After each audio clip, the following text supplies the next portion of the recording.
नमस्कार दोस्तों, स्वागत है आपका संपूर्ण अध्ययन में। आज हम कर्मधारय समास के बारे में जानेंगे। ठीक है मित्रों, तो आइए पढ़ते हैं कर्मधारय समास। तो देखिए, जिस जिस समस्त पद का उत्तर पद प्रधान होता है, उत्तर पद क्या होता है? प्रधान होता है, तथा पूर्व पद व उत्तर पद में विशेषण तथा विशेष्य का संबंध होता है। ठीक है मित्रों, उत्तर पद एवं पूर्व पद में क्या होता है? विशेषण एवं विशेष्य का संबंध होता है। तो विशेषण क्या होता है? विशेषण वे शब्द होते हैं जो किसी की विशेषता बताते हैं, और जिसकी विशेषता बताई जा रही है वो विशेष्य कहलाता है। ठीक है मित्रों, तो देखिए उदाहरण से समझ सकते हैं आप। सफ़ेद गाय अच्छा दूध देती है। ठीक है, तो यहाँ पे ये जो सफ़ेद लिखा हुआ है ये विशेषता बता रहा है किसकी? गाय की। ठीक है, ये सफ़ेद है, ये किसकी विशेषता बता रहा है? गाय की। तो सफ़ेद हो गया विशेषण और गाय हो गई विशेष। तो देखिए, कर्मधारय समास को ढूंढ पाना, समझ पाना आसान है। किस प्रकार से आसान है? देखिए, इसमें क्या होगा, जो पूर्व पद है वो उत्तर पद की क्या बताएगा? विशेषता बताएगा। तो देखिए, जैसे पीताम्बर में पीला है जो अंबर, तो अब यहाँ पे देखिए पीला क्या होगा? विशेषण, और अंबर क्या होगा? विशेष्य। ठीक है मित्रों, तो इस प्रकार से ये पूर्व पद और उत्तर पद में विशेषण एवं विशेष्य का संबंध है। इसी प्रकार से महात्मा मतलब महान है जो आत्मा। इसी प्रकार से कृष्ण सर्प, कृष्ण है जो सर्प। इसी प्रकार नवयुवक, नव है जो युवक। ठीक है मित्रों, तो आशा कर रहा हूँ मैं आपको समझ में आ रहा होगा। इसी प्रकार से देखिए, सज्जन, सत है जो जन। परमेश्वर, परम है जो ईश्वर। दीर्घायु, दीर्घ है जिसकी आयु। नीलांबर, अंबर जो नीला है या नीला है जो अंबर। मृगनयन, मृग के समान नयन। सतपथ, सत्य है जो पथ। महाकाव्य, महान है जो काव्य। विदुवेग, विदु के समान वेग। मुख, मुखचंद्र, मुख के समान चंद्र। नरसिंह, सिंह के समान नर। नीलकंठ, नीला है जो कंठ। लालमणि, लाल है जो मणि। ठीक है मित्रों, तो ये और उदाहरण है, कुछ और उदाहरण देखिए यहाँ पे। पुत्र रत्न, रत्न है जो पुत्र। राजीव लोचन, राजीव के समान लोचन, ये राजीव लोचन है, राजीव के समान लोचन। कमल नयन, कमल के समान है जो नयन। शैलोन्नत, शैल के समान उन्नत। घनश्याम, घन जैसा श्याम। लौह पुरुष, लोहे के समान पुरुष। चरण कमल, कमल के समान चरण। पद्म, पद्म पंकज, पंकज के समान पद। कनकलता, कनक के समान लता। विद्यारत्न, रत्न है जो विद्या। नीलपति, नीला जैसा पीला। शीतोष्ण, शीत जैसा उष्ण। ठीक है मित्रों, तो देखिए और भी कुछ उदाहरण हैं। महावीर, महान है जो वीर। महाराजा, महान है जो राजा। नील गाय, नीली है गाय। मदन मनोहर, मदन है जो मनोहर।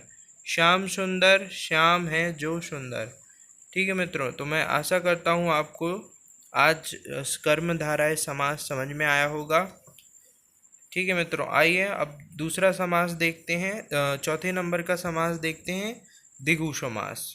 तो क्या होता है द्विगु समास? देखिए, जिस समस्त पद का पूर्व पद संख्यावाचक है। ठीक है मित्रों, देखिए द्विगु समास को समझना और भी आसान है। जिसका पूर्व पद मतलब पहला पद, ठीक है मित्रों, जिसका क्या पहला पद क्या है? संख्यावाचक है। तो देखिए उदाहरण में देख सकते हैं आप, ये त्रिभुवन, तो ये त्रिभुवन है, ये पहला पद, इसका त्रि मतलब तीन भवनों का समूह। तो ये ये पहला पद हो गया इसका त्रि, और भवन, भुवन पीछे का शब्द, ये उत्तर उत्तर पद हो गया। तो द्विगु समास को समझना सबसे आसान है। तो जहाँ पे भी आपको संख्यावाचक विशेषण दिखे आप वहाँ समझ जाइएगा कि वो कौन सा समास हो सकता है, वहाँ पे द्विगु समास हो सकता है। तो द्विगु समास को समझना और भी आसान है। तो आइए पढ़ते हैं द्विगु समास के उदाहरण हम। त्रिभुवन, 3 भुवनों का समूह। चौराहा, 4 राहों का समूह। नवग्रह, 9 ग्रहों का समूह। अष्टाध्यायी, 8 अध्यायों का समूह। नवरत्न, 9 रत्नों का समूह। पठरस क्षमा कीजिए, षटरस, 6 रसों का समूह। दोपहर, 2 पहरों का समूह। सप्तऋषि, 7 ऋषियों का समूह। पंचहस्त, 5 हथौड़ों का समूह। त्रिकाल, 3 कालों का समूह। चवन्नी, 4 आनों का समूह। पसेरी, 5 शेरों का समूह। पंचवटी, 5 बटों का समूह। पंचपात्र, 5 पात्रों का समूह। सतसई, 7 सौ का समूह। सप्तसिद्धि, 7 साधुओं का समूह। ठीक है मित्रों, आशा करता हूँ आपको समझ में आ रहा होगा। प्लीज़ लाइक शेयर करना ना भूलें। जो नए व्यूअर्स हैं वो प्लीज़ सब्सक्राइब करना ना भूलें।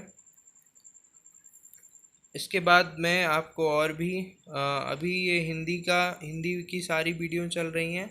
मैं एक नई सीरीज़ तैयार कर रहा हूँ जिसमें आपको ढेर सारे क्वेश्चंस और उन क्वेश्चंस की डिटेल भी मिलेंगी जो आपको पटवारी, वो ग्रुप 2, सब ग्रुप 4 और एसएससी जैसे तमाम एग्ज़ाम्स में, एसएससी हो गया, एमपीपीएससी हो गया, यूपीएससी हो गया, इन सारे एग्ज़ाम्स में वो क्वेश्चन आपको बहुत मदद करेंगे।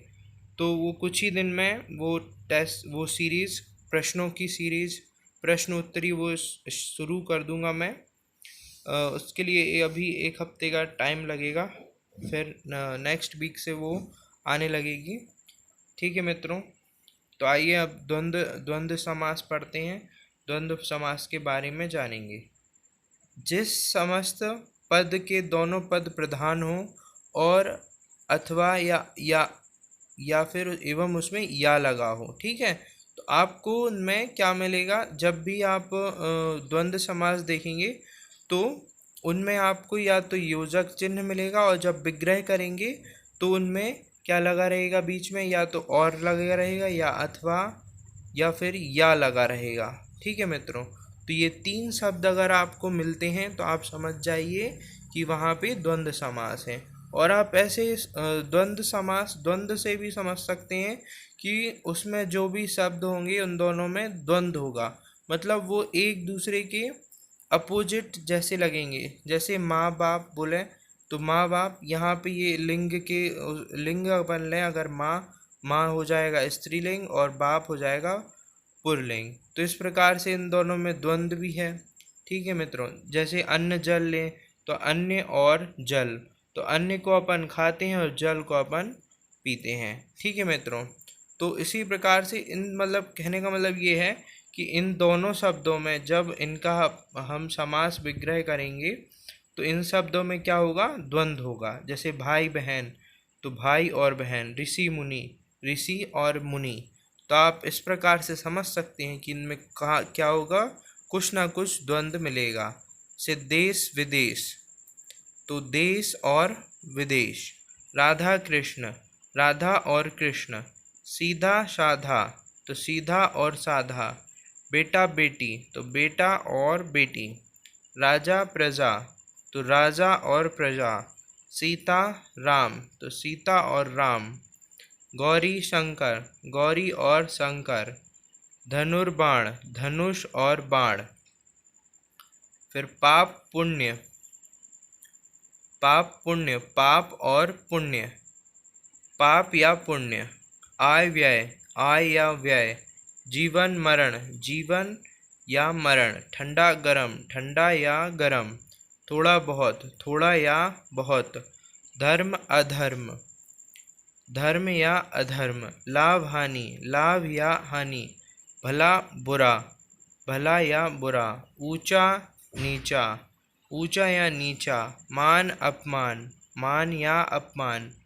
नाक कान वगैरह। घर आंगन, घर आंगन वगैरह। ठीक है मित्रों, तो आशा करता हूँ आपको समझ में आया होगा। ये और भी उदाहरण है इसके, देखिए। घर द्वार वगैरह, रुपया पैसा वगैरह, कपड़ा लत्ता वगैरह।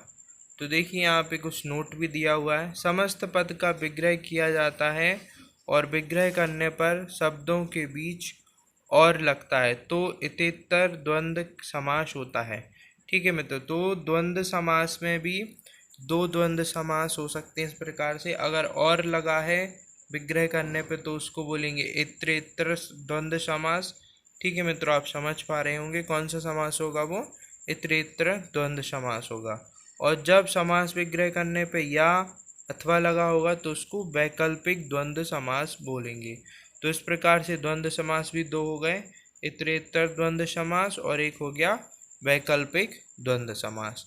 ठीक है मित्रों, आइए अब हम देखते हैं बहुब्रीहि समास। ठीक है मित्रों, तो ये समास यहाँ पे आज हमारे ख़त्म हो जाएंगे। इसके बाद में संज्ञा सर्वनाम अव्यय पे वीडियो आएगी इसके बाद। ठीक है मित्रों, तो आइए आखिरी प्रकार पढ़ते हैं अपन समास का, बहुब्रीहि समास। तो जिस समस्त पद में कोई पद प्रधान नहीं होता, दोनों पद मिलकर तीसरे पद की ओर संकेत करते हैं। ठीक है मित्रों, तो आइए इसको समझते हैं किस प्रकार से तीसरे पद की ओर संकेत होगा। उदाहरण में देखेंगे हम। तो इसमें कोई भी पद समान नहीं है, वो सीधा किसी तीसरे की ओर इशारा करेगा। तो देखिए लंबोदर, तो लंबोदर क्या, लंबा है जिसका उधर, तो अपन ये किसकी ओर इशारा कर रहा है, श्री गणेश की ओर। इसी प्रकार से दशानन, 10 है आनंद जिसके, तो 10 आनंद मतलब 10 सिर किसके थे, रावण के। ठीक है। चंद्रमौली, चंद्र है मौली पर जिसके, तो कौन, शिव भगवान। बीणा पाणी, बीणा है पानी में जिसके, मतलब सरस्वती जी। सटानन, सठ है आनंद जिसके। अब ये बताइए सटानन ये किसके सठ, 6 सिर किसके होते हैं, ये किसकी ओर इशारा करता है, आपको ये बताना है। चतुरानन, 4 आनन है जिसके, मतलब ब्रह्मा जी। गिरिधर, गिरिधर गिरी को धारण करने वाला है जो, मतलब श्री कृष्ण भगवान। त्रिलोचन, 3 है लोचन जिसके, मतलब शिव। पीताम्बर, पीत है अंबर जिसका, मतलब विष्णु। दिगंबर, दिख है अंबर जिसका। सहस्त्रानन, सहस्त्रानन मतलब सहस्त्र है आनंद जिसके। वज्र, वज्रायुध, वज्र के आयुध है जिसका, मतलब इंद्र। शूल, शूल पाणी, शूल है पाणी जिसका, मतलब शिव। चंद्रभाल, चंद्र है भाल पर जिसके, मतलब है शिव। सतखंड, 7 हैं खंड जिसके। ठीक मित्रों। रत्न प्रभा, रत्न गर्भ, रत्न है गर्भ में जिसके, मतलब समुद्र। सहस्त्र बाहु, सहस्त्र है बाहु जिसके। अजान बाहु, जिसकी बाहें घुटने तक हैं। ठीक है मित्रों। कपोत ग्रीवा, कपोत ग्रीवा, कपोत में है, कपोत के समान ग्रीवा है जिसकी। मिठ वाला, मीठी है बोली जिसकी। फिर बड़ बोला, मतलब बढ़ चढ़कर बोलने वाला। 12 सिंगा, 12 है सींग जिसके। पतझड़, पत्ते झड़ते हैं जिसके। ठीक है मित्रों। कुशाग्र बुद्धि, कुशाग्र है बुद्धि जिसकी। ठीक है मित्रों।